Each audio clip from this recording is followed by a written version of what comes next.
Bismillahirrahmanirrahim. Assalamualaikum warahmatullahi wabarakatuh. My name is Syafiqah Binti Suhaimi with the metric number of 2121540.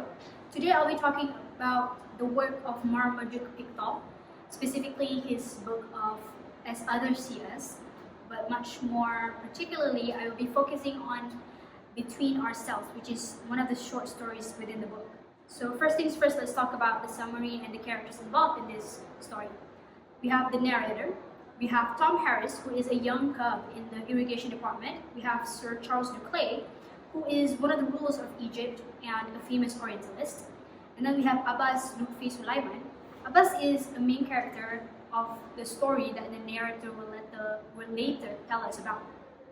The story began with Harris, Charles de Clay, and the narrator lounging and reading books.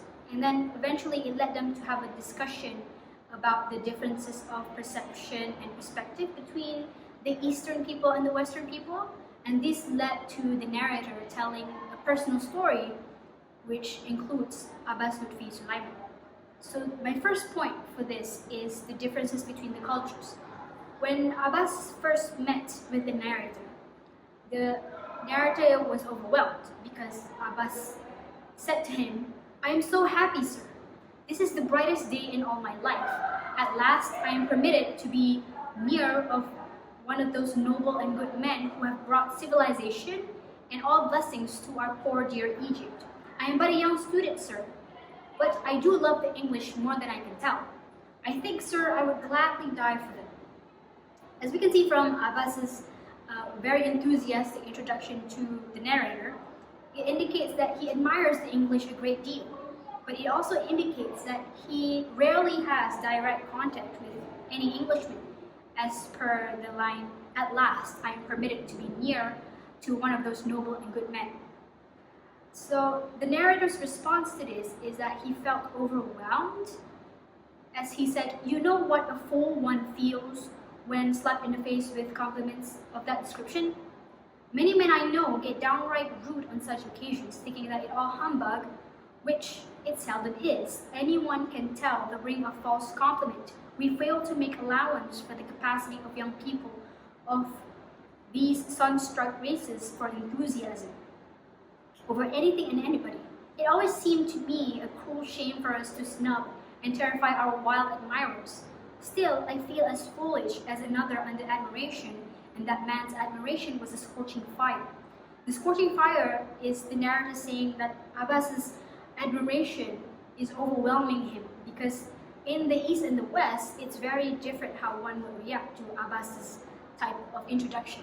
In the East, it can be seen as normal because Abbas's enthusiasm and expression is quite normal. However, in the West, such introduction could be interpreted as insincere, because in post-colonial theory, post-colonial theory is inspecting the relationship between the colonizer and colonized. And according to Homi K. Baba, he argued that when the colonized replicates anything really, such as the colonizer's culture or habits or values or ethics, the colonized or the subject, if we want to call it the subject, undergoes a process that is called mimicry. And the mimicry, if it's done incorrectly, it can be seen as mockery or as parody. And an example of mimicry can be seen by the narrator's response to Abbas, because he felt as if Abbas is insincere. But then he came to realize that Abbas was actually sincere, because all of that is due to the differences between the culture, the East and the West. Next, I will be moving on to point 2, which is the effect of Eurocentric education of the colonizers on the colonized. So first things first, I want to touch on an article by Dr. Mahmoud Hassan. The title is "The Salvific Value of Islamic Perspective on English Literature." It was published on May 2024. In this title, I feel like there's a lot of points that is relevant for the introduction of my second point. So in the article, it is stated by Dr. Mahmoud, according to John McLeod of the UK's University of Leeds, the teaching of English literature in the colonies must be understood as part of the many ways in which Western colonial powers such as Britain, asserted their cultural and moral superiority, while at the same time devaluing indigenous cultural products. And in the article as well, it was stated that three formidable Kenyans mentioned that for any group, it is better to study representative works which mirror their society.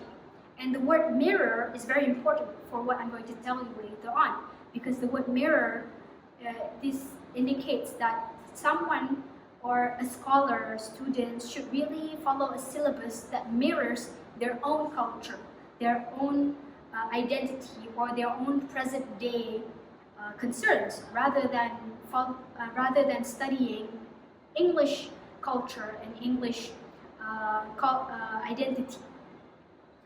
And this proves to be relevant in my point because Abbas grew up with Eurocentric teaching. As you can see here, what I'll read, you make everybody be polite to everybody. In my childhood, I did learn it at school from books, and since then, I have seen it with my eyes, the noble work.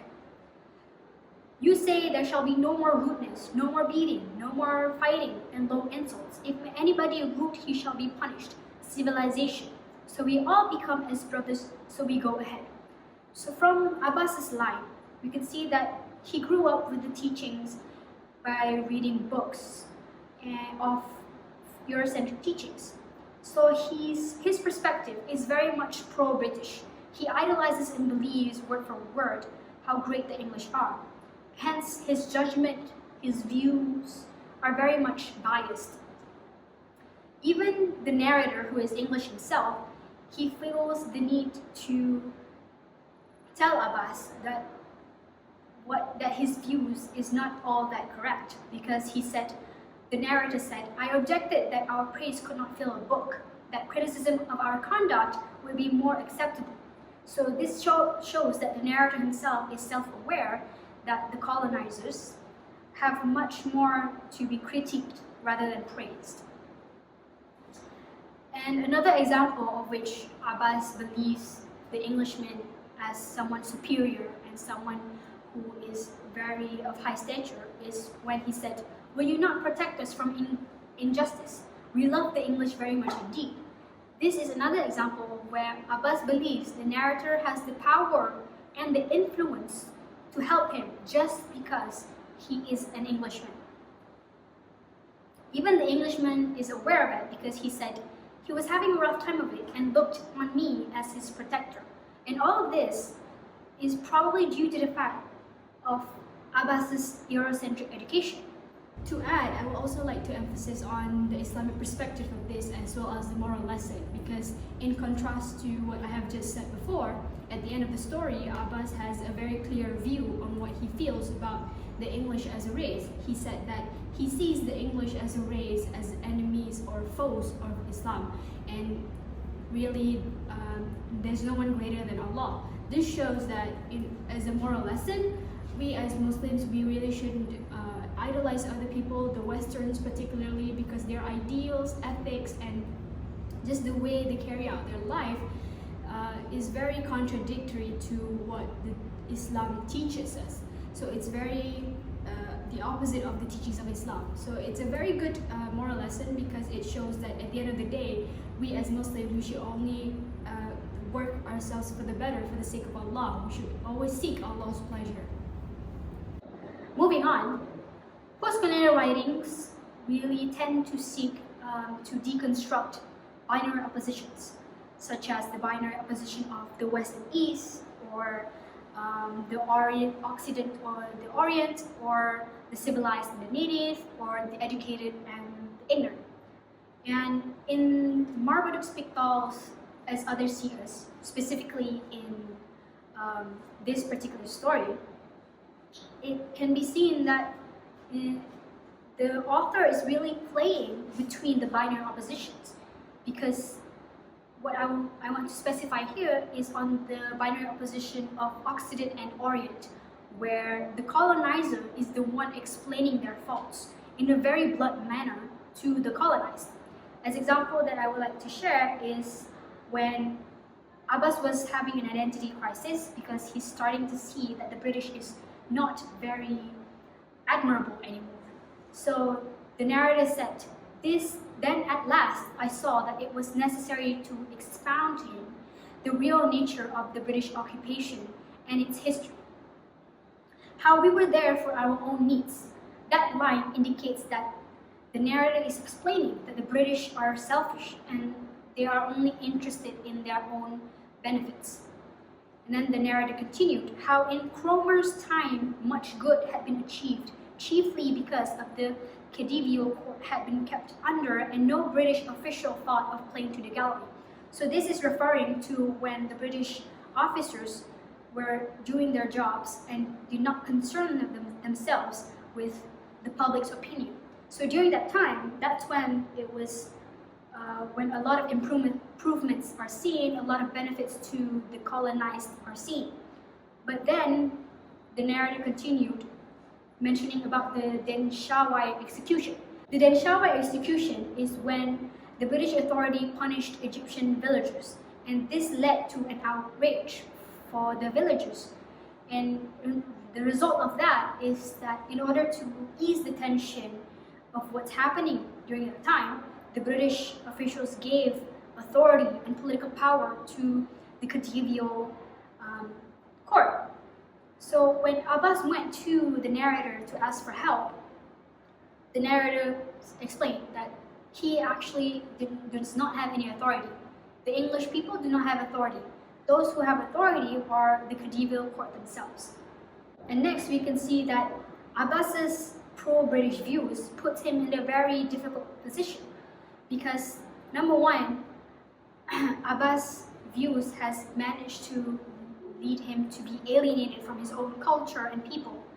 In one of the lines that is mentioned in the book, this is when an Englishman read Abbas's work in the newspaper, and he said, Abbas is not in the position to know anything, whatever of affairs in Egypt. This showcases that Abbas is alienated from his people, and to the point where even an Englishman says that Abbas does not have the right to talk about matters of Egypt.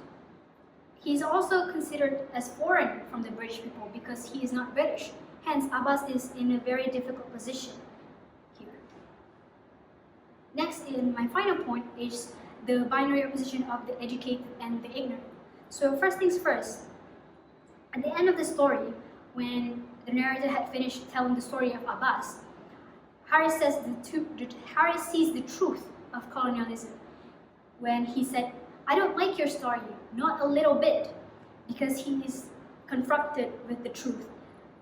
And he continues to say, none of the bigwigs strikes me as quite honest nowadays. They hobnob with the natives and don't care what becomes of them. They only want to make a good show for themselves, are ready to enter into any dirty compromise to make things last their time, and after that, the deluge. So basically, Harris himself is saying that the colonials, or people who are the colonizers, only care for themselves and do not think of the consequences of their actions. And then, Harris also continues on saying and judging Duclay, because Duclay is in a position of power. Harris says, oh, you're hand in glove with all the others. A chap in my position can't do anything to stop them, but you could. This indicates that Harris wants to make a change, but due to the fact that he does not have any authority, there's nothing he can do about it. So he is judging Duclay, saying that Duclay has some colonial power, some power and authority to make a change, but he refuses to do anything about